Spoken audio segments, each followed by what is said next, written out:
Hey friends, I have the one and only Greta Eskridge that I feel like I've been waiting. I didn't even know you 6 months ago. I met you at our church. You came and spoke in our mom's group and you teased with this book that was coming out. And I was like, oh, we got to talk. But God's timing is so perfect because right now is the exact time that he wants to have this conversation.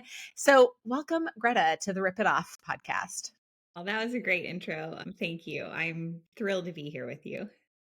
It is. I have never been more excited to talk about porn in all my life. Man, now that is a great intro.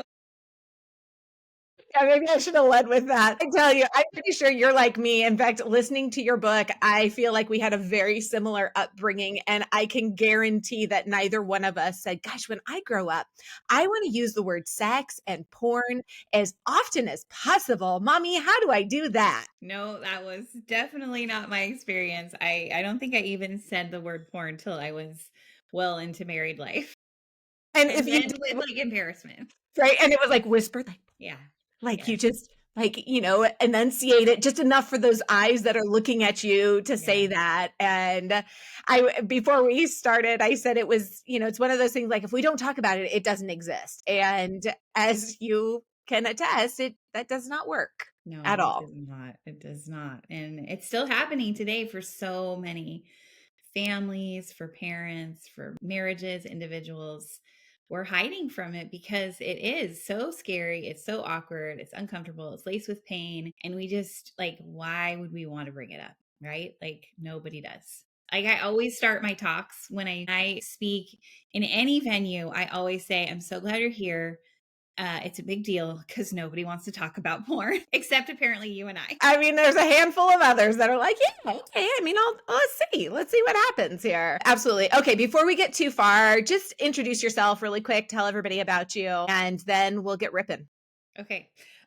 So I'm Greta Eskridge, and I am a wife of 27 years to my husband, Aaron, and we have 4 kids, and they range in age from 21 down to 13. And for all of my life as a mom, I've been a homeschooling mom. And for the last, I don't know, I feel like it's been 10 years or so, I've been a writer and a speaker, and I've written 3 books. The third one, which is about porn, spoiler alert, it came out just a couple months ago. And this topic, while it has never been, it was not the one I thought I would ever be my passion. It has become my passion, not the topic itself, but really offering help and hope to people who have been hurt by porn or who would like to avoid the hurt porn can cause. The overarching feeling I get when I read your book is just kindness, grace, mercy, compassion. There's no shame in it. There's not, you're just coming from such a sweet, compassionate viewpoint. And I love that. Thank you. That is only the power of the Lord in my life, because I will tell you honestly, for much of my life, I would not look at somebody who used pornography with compassion or grace or kindness. I would have looked at them with judgment. And, the Lord had to really convict me of my spiritual pride, of my judgment, and the harshness with which I viewed people. And it's a hard journey when God has to convict you of those things. It's painful. But man, I'm so glad he has, because it has changed my life. And I believe that he's allowing it to change other people's lives too, because people who are hurting, and I would say the vast majority of people who are using pornography, they're hurting. They're not just hurting others by their use, but they're hurting. And when people are hurting, they don't need our judgment. They need God's grace. They need his compassion. And that's how he woos them, because he loves all of us, and he loves us in our dark places. So, yeah, that's the work of the Lord. And it came from a hard fought battle, but I'm glad to be here on the other side now. Absolutely. Okay, we're going to get into your story in just a second. But before we do, I always love to ask my guests, what is a lie that you would love to rip off, especially when it comes to pornography? I thought about this question a lot. I'm glad you gave me a heads up about it, because I want to convey hope always, like I said. And so the thing that I've really learned through experience is that healing doesn't have to end. And when I think that's true in any relationship, but if you've walked through difficulties, especially in marriage, especially of a sexual nature, that wound is deep and painful. But it can, if you work, put in the effort, healing can come. But here we are in our marriage. We've been married for 27 years and we're 15 years out from, like the bomb going off, and we're still healing. I kind of actually thought like we had reached a point where we were like done, like we're all healed. It's all better. Like, woo. But what I've learned is that we're still healing. And that is a good thing. Like it's getting better because the healing doesn't end. Yeah. Oh, I love that. I love that perspective, because I think it allows you to continually being compassionate and gracious to others. Yeah. Yeah. I think there's a part of us that wants to say we're all healed and we're all done, that will feel like a relief. But the true relief is actually like the healing continues, because what that means is things keep getting better. God is continuously at work in our lives. And so if you're stuck in a marriage that feels like, man, this is hard, I just want to encourage you, like the healing doesn't have to end. It genuinely can continue to get better. Ooh, I love that. Okay, so you alluded to 15 years ago, something happening. Yeah. So take us a little on that journey. Well, so our kids were real little at that time. We had three, 5 and under. My husband and I had just walked through a really painful miscarriage. I had a late term miscarriage, and the grief of that was really heavy. In that time, I had noticed a little before, but especially it had seemed to grow a lot. Some behaviors in Aaron that now I would know as red flags, but at that time I knew absolutely nothing about porn use, porn addiction, anything like that. And I attributed his anger, his stress and anxiety, his withdrawal to like grief and just us being, living with three little kids. It was chaotic. But I also didn't fully understand why he would be like exhibiting these behaviors, because even though, yes, those things were true, we were grieving and life was crazy, we still had a really beautiful and wonderful life. And so it did not make sense to me, but I did not have the capacity or understanding to really delve into why. And at one point, Aaron did ask if we could go to counseling. And I still regret that I said no. I was like, you could go to counseling because I don't think anything's wrong on my end. And that is a decision I'll always regret, because I wish I would have said yes, or at least had asked, what is going on that you feel like you need this?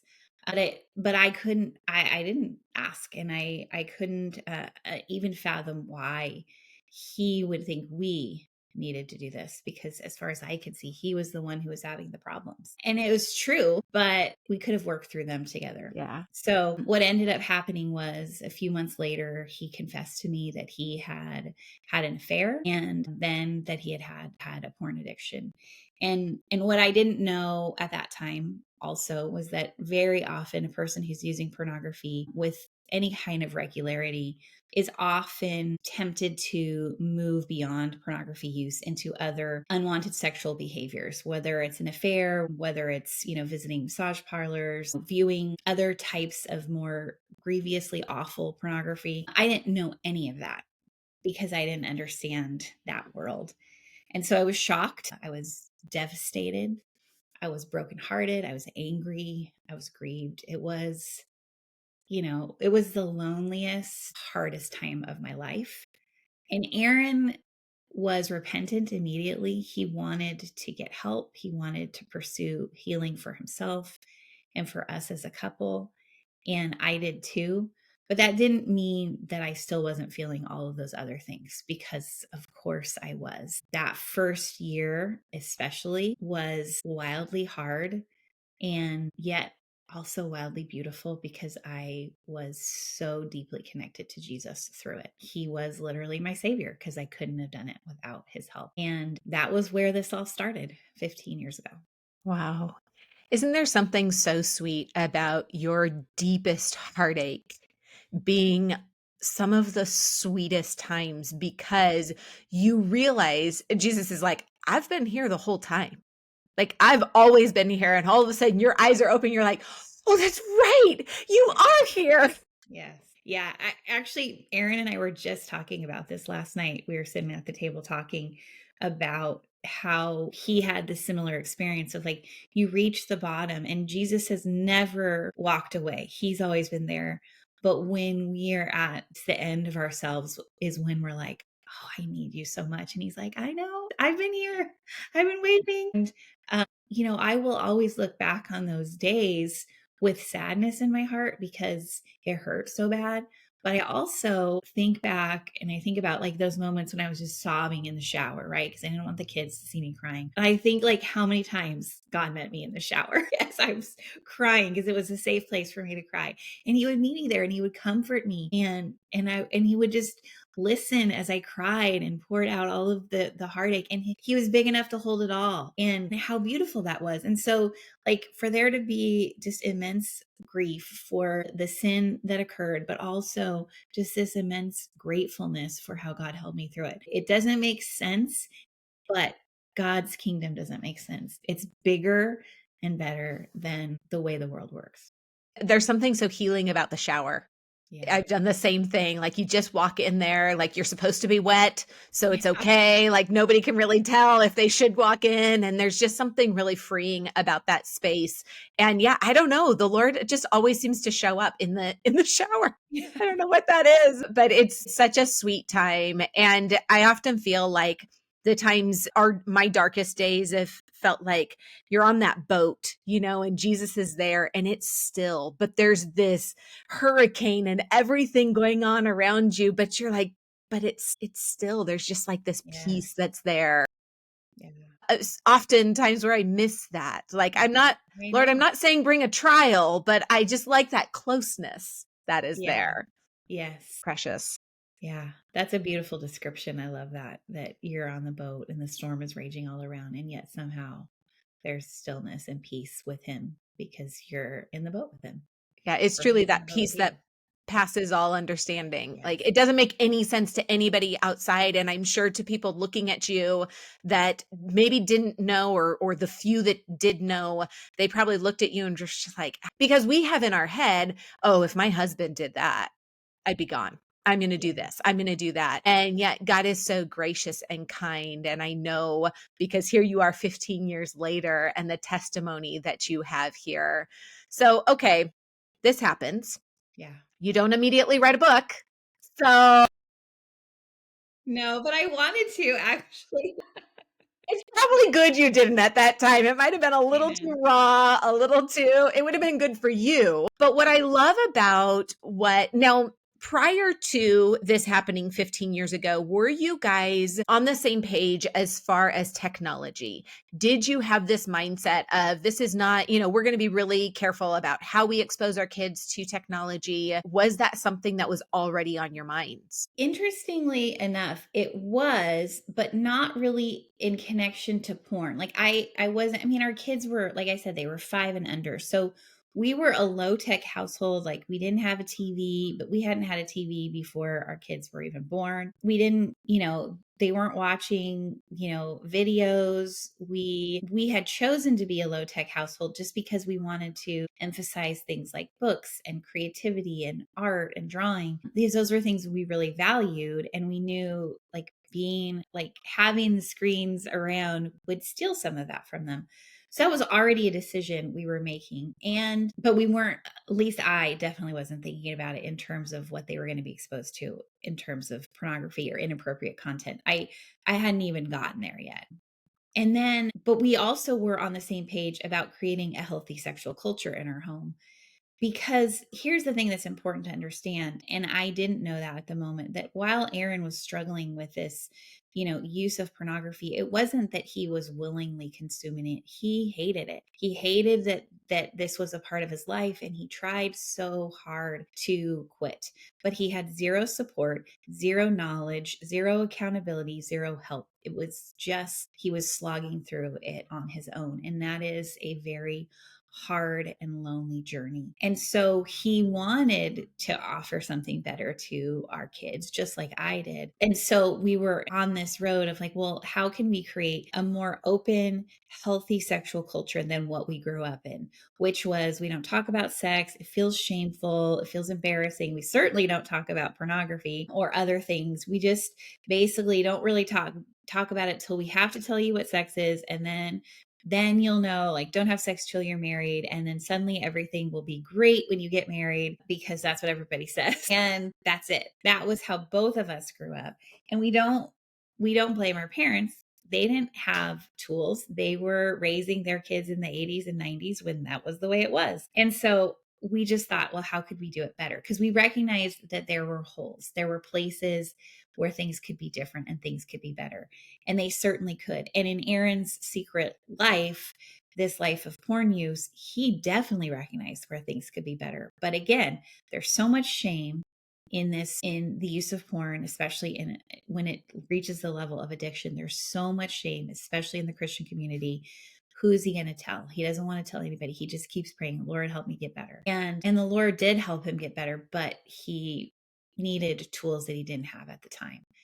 And so we were on the same pages in some places, but not fully, because there were things that just were not fully exposed yet. Yeah. Well, I love how the Lord had that ramp already set for you guys. So sure, there were changes, but you guys were already on that pathway.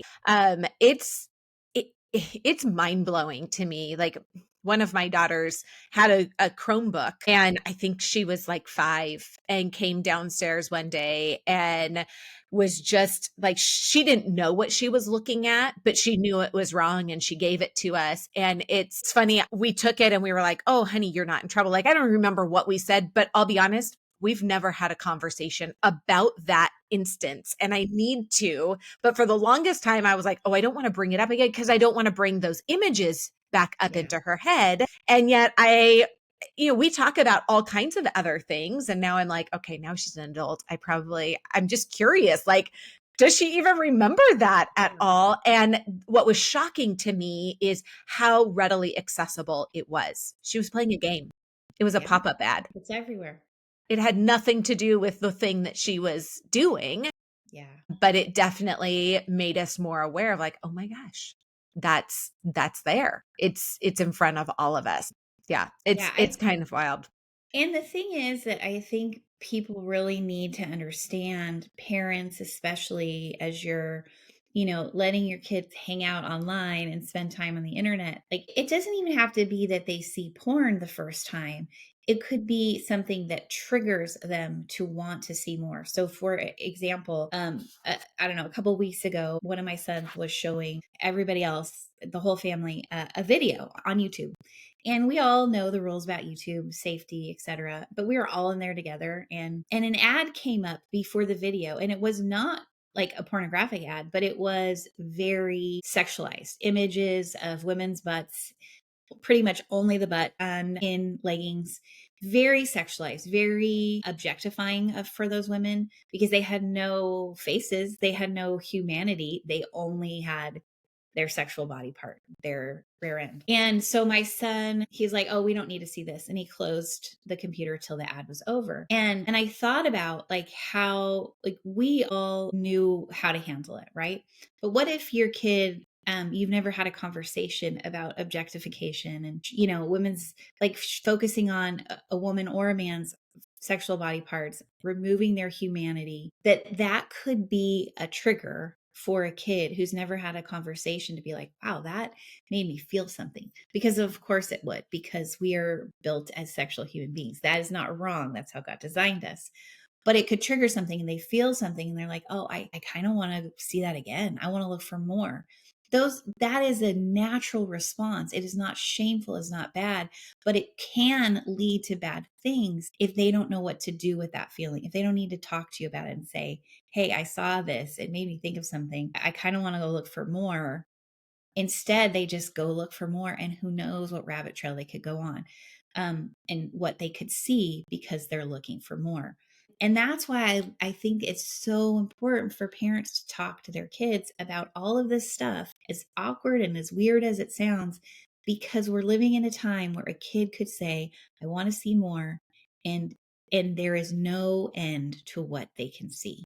We have to say, let's talk about all this stuff because I want you to be safe and not to go down that hole and see who knows what. Yeah, absolutely. Okay, let's talk about that because there's a mom who's listening and she's like, okay, that all sounds great. How do I hire you, Greta, to go talk to my kids? First of all, no, mama, you got to do this. God did not make a mistake. He chose you on Yeah. purpose.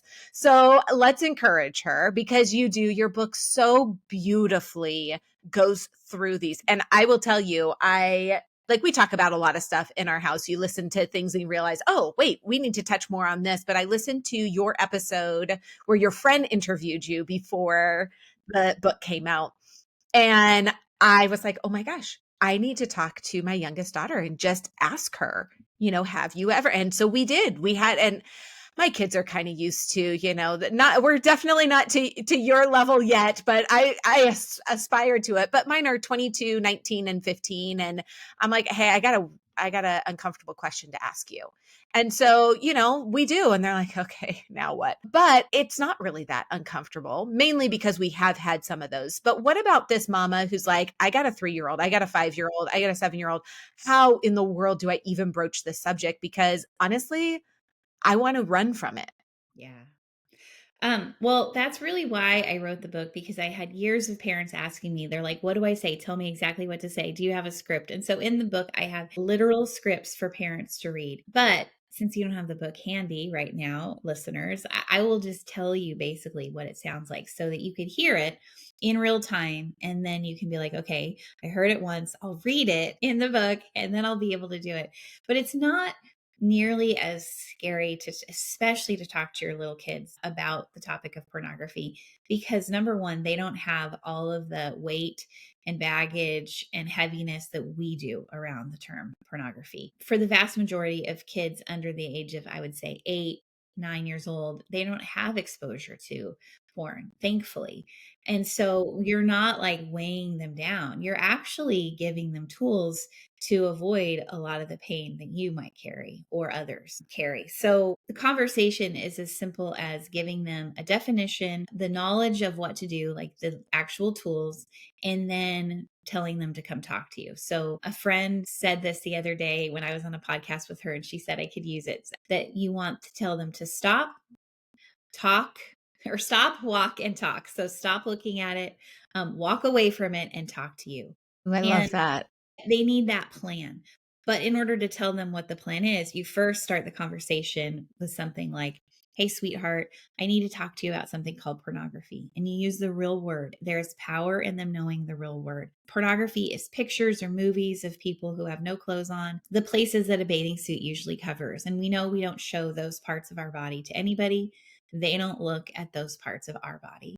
We don't look at theirs. And if you ever see pictures or movies like that, here's what I want you to do. Turn the tablet off because it could be on the tablet while you're playing a game. Or if you're on mom's phone looking at, fun stuff while we're in line at Costco, turn the phone over or give it to me. Or if somebody shows it to you on their phone or their computer, you can say, I don't want to look at that. And you say that to them in your strongest voice. And then I want you to walk away from that screen, walk away from that person, and then come find me or dad or some other grown up that we trust and say, I think I saw pornography. Will you help me? So you stop looking at it, you walk away from it, and you talk to someone. And we will not be mad at you. We will be so proud of you because you were brave and you had courage to do the right thing and to tell us what you saw. We will be so happy that you told us and we will get you help. That conversation is like 2 minutes long. It's so simple. You could have it while you're walking the dog, while you're getting ready for bed, baking cookies. It doesn't have to be this serious thing. We're going to sit down on the couch and have a really formal, scary conversation. It's just a natural part of life. And it's just another part of keeping your kids safe as they grow up in a digital world. Just like you say, I'm going to keep you safe from a hot stove. I'm going to keep you safe from running across the street without me because you're chasing a ball. I'm going to tell you not to do that and what to do instead. This is another way to keep them safe. It's safe, digital safety. I love that. I was, as you were saying, stop, walk, and talk, I was thinking we teach our kids stop, drop, and roll. Yeah. Like we prepare them for these things. Why are we not preparing them for the actual events? Like the likelihood of an earthquake or a fire happening are far fewer than them actually coming into contact with pornography. And I actually highly recommend you have these conversations while you're in the car, while you're making cookies, because it is like, it brings just the scariness down. Yeah. The Lord has been so kind to have these conversations while we're driving, and I've never been so like fixated on the road ahead as I have as they're asking you a question, and you're like, oh, and you can process a little bit, and but Yeah. answering them, and yeah, I love it. If you, especially if you start young, like you Yes. say, they're not ready for all of the heaviness. No. And you don't have to, you don't go into detail. I think that's Mm, where parents really get hung up because they're like, well, I don't, they'll say, my kid doesn't even know about sex yet. And I'll say, good. They don't need to know about sex. They don't need to know that sex and pornography are connected in any way. You don't go into those details. You just give the least amount of information to keep them the most safe. And since the average age of first exposure is between the ages of 8 and 11, we want to talk to them before that age because we really want to give them this plan of what to do if they see pornography before they see it. Like telling them the plan after they've already been exposed, we are then doing like repair. We're being like reactive. Instead, we want to be preventative. And so that's why I say talk to your kids when they're 6, 7, 8 years old, have this first conversation because then you have the chance to be proactive and preventative and help them with the tools before they ever see it so that when they see porn, because the truth is it's not if but when they see porn they will be less likely to be like filled with shame or shock or curiosity and to go back and never say anything to you because you've prepped them and they know what to do and they know mom, dad, they're safe. I can tell them about this and it's going to be okay. absolutely. Okay, so now there's a mom out there who's like, that sounds great. My kids are big. Like Yeah. I don't know for certain they've been exposed, or I absolutely do know that they've been exposed. And I'm a mom of daughters. I foolishly thought, I don't have boys. It's fine. That's not the case at all. It's hitting all of us at different levels and stages. So there's this mom out there who's listening who's like, it's too late. What do you Yeah. tell her? Oh, thank you for bringing that up because I have such a heart for teens and a heart for moms and dads of teens because this feels like a really hard and scary thing. And in some ways maybe even harder and scarier than the littles because of what you said, like the likelihood of a teen having seen pornography is high. And we don't want to face that. It just feels too hard. And especially because we might feel some guilt thinking, "Oh, we should have said something." And so I think what we have to do is we have to be really honest with our teens and we have to come to them with honesty and say, hey, I should have had this conversation with you a long time ago. Just like you said, Michelle, like we have to have an uncomfortable conversation. And I should have done it before now. And I didn't because I felt nervous or scared or I just didn't know what to say. Whatever the reason, be honest. Teens so appreciate our honesty and then say, I need to talk to you about pornography. You probably know what it is. I'm sure you've heard of it, heard about it. Maybe you've even seen it or you have friends who have. And I want you to know what I believe about pornography, not what you've looked up online, not what you've heard from friends or on TikTok, but what we believe about pornography. I need you to know that it is dangerous. It is harmful to you and to everyone else. And if you're using it or you know somebody who is, I want to get you help because there is help for people who are using pornography. And if you have never used it, I'm so glad.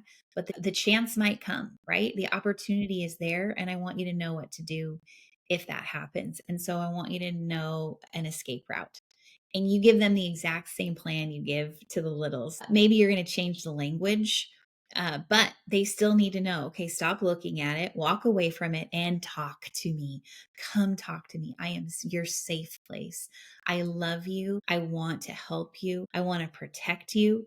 So even if you've looked at porn, even if you're looking at it right now, I want to be your safe place. I want to help you. If you have that conversation with a teen who has never used pornography or has used it or is using it, that is transformational and it can be something that could change their life. So if you're a mom of teens and you haven't had the conversation, I beg you to be brave enough to do it because it could help them or one of their friends. And it is so important.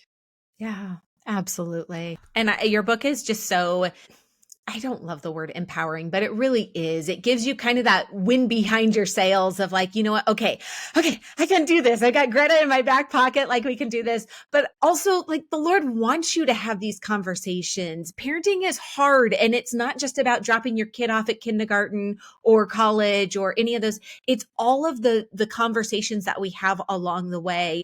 Gosh, if you have little ones, I think, wow, you know what? You are so fortunate because you get to have these hard conversations when they're really not hard. Like, they're the little where do babies come from? Oh, well, where do you think they come from? Like, let's have this conversation. Let's talk about these things. They're not asking for diagrams. Right. Get it started. And then, you get to like have the uncomfortable face on look on your face for a minute, and they're too little to kind of see it. And you like get through it, but it's all hope is not lost. And the Lord wants to come alongside you if you do feel like, oh man, I don't know, I've messed it up. I've just found an apology goes a long way, especially for a teenager. Yes. And it is never too late. I mean, Aaron and I shared our story with our kids when they were older. We waited until they were older because we really wanted them to have an understanding of the grace and the healing, the damage of shame, and how important it is to be freed from that. And we knew that would happen when they were older. And it's never too late to have those conversations with our kids and for them to understand that, all of us have a past. All of us have made decisions that we wish we wouldn't have, but that God can redeem those decisions. And for them to know that about our lives means that they can remember that when they make decisions that they wish they hadn't made, because that's going to happen for them too. And they can look to us then as partners. Instead of, I always say, like, we want to be our kids' partners, not their parole officers. Like, we don't want them to feel like we're just waiting to pounce on them and catch them doing something wrong. And I'm not saying anything bad about people who are parole officers. I just mean like that idea, right? Right. I have deep appreciation for anyone in law enforcement, but we want them to view us as their partners, that we want to help them succeed. And so that honesty as our kids grow is valuable. And then also, like you said, when they're little, just creating this atmosphere of we're not afraid to talk about anything. We celebrate God's design of the human body. It is good. It is beautiful. Every part has a purpose. Every part is designed and made in his image. Wow, that's amazing. And when they're little, they're so on board. They care about all of it. And when you create that culture in your home when your kids are little and you carry it on as they grow up, now I have teenagers and young adults who will talk about anything with me, and it is a gift. And sometimes I'm like, I cannot believe we're talking about this stuff. This is incredible and it's beautiful. And whoa, this never would have happened with me and my parents, but it's a gift. But it's hard work, and it's continual, and you got to keep talking. You never stop. Even when you mess up, even if you waited too long, you just go back and say, I'm sorry, we should have done it before. Let's try again. Yeah, absolutely. I love Jeremiah 32:27 that says, I am the God of all mankind. Is anything too hard Yes. for me? That's one of my favorites. I love it because it's not just talking, I think you and I both, we grew up in the church, and there's a tendency to be like, well, is there anything too hard for me, like cancer or financial distress or these big things? Nothing. Yeah. Pornography, abortion, divorce, adultery, like all Addiction. of those. There's nothing that is too hard for God. He Amen. wants us to lay absolutely everything at his feet, and he can redeem everything. And how Yeah. beautiful to be like, what man meant for evil, God meant for good. And we never know what he can do with these things. Yeah. Amen. I feel like You are just saying all the things that I talk about all the time, even those very verses, because they're so true. Like God, He doesn't waste a thing. He really doesn't. He does not. Greta, thank you so much for not just writing this book, but really for your obedience to the Lord's prompting in your heart. And maybe not even prompting was like beating you over the head with a bat of like, here, we're going to do this because, you and I grew up in a time where, like you said, we didn't talk about sex. We don't talk about these things. And what I have seen is God's handiwork in our bodies. We want everybody to see that in a beautiful way and not in this demoralizing and really awful way that pornography, it's not appreciating what God has created. And I think just the hope that you share with these parents in your book is just so encouraging. Thank you. I mean, uh, sharing our story was hard, and writing about pornography and the conversations is hard, but we are so grateful. I'm so glad that Aaron was willing for us to be vulnerable and for us to be able to share, because it is both of our passions, like I said at the beginning, to give people help and hope, because we all need it. And there are a lot of people who are hurting and they don't know where to go. And we just want to say, like, you're not alone. You're not alone. You're not the only ones. And then to have a vision of helping, like, the next generation not have to go through what we did. Like, imagine that, like the ripple effect. I believe that God is at work, and that there's a revival happening. People want to have freedom from this, and then to offer their kids and their kids' kids freedom from the weight and damage and hurt of pornography. And that I believe is in store. But it starts with parents being willing to talk to their kids about porn, because that's where we have to start. We have to have that first conversation. Yeah, absolutely. I love that your book too. And just when I think, oh, we'll wrap up, I'm like, oh no, I've got another thing I love about your book. I really love one, it's great reading. Like it really is very easy to read and it's very, very practical. And I love the intentionality that you guys took towards devices and the thought that you have had. I mean, one of your books is about adventuring and just the importance of getting outside and not being on our screens. It breaks my heart when I go to a restaurant and I see a family and you can see the kids with the headphones and the screens and everything. And sure, maybe they're definitely not watching pornography right there, but why are we attaching them so much to it? Like, let's get away from it, please. Can we? Yeah. Yeah. Well, the thing about pornography is that it is so disconnecting, and it actually breaks relationship, and it's isolating, and it's often called an intimacy disorder because it breaks relationship. And I think that is the damage and danger of spending so much time on screens, is that that's where our focus is. Our focus is on the screen. And so, like you said, while a kid isn't, looking at pornography, they're still just looking at a screen instead of engaging with their family, with, the world around them, with nature, with strangers, even just being able to say hi and look at people in the eye. Our attention is focused on a screen. And when we allow that to happen all the time, it's disconnecting us from relationship, and God designed us for relationship. And I get it. It is so much easier to have time on a screen. Like, all of us are so tempted to veg out with a screen, and we have to push back. And I recognize that in my own life just as much as anyone else, because we need to pursue connection, and we need to pursue relationship, because one of the things pornography is trying to steal from us is that relationship and connection with humanity and with one another, the people we love. And we need to take a stand against that.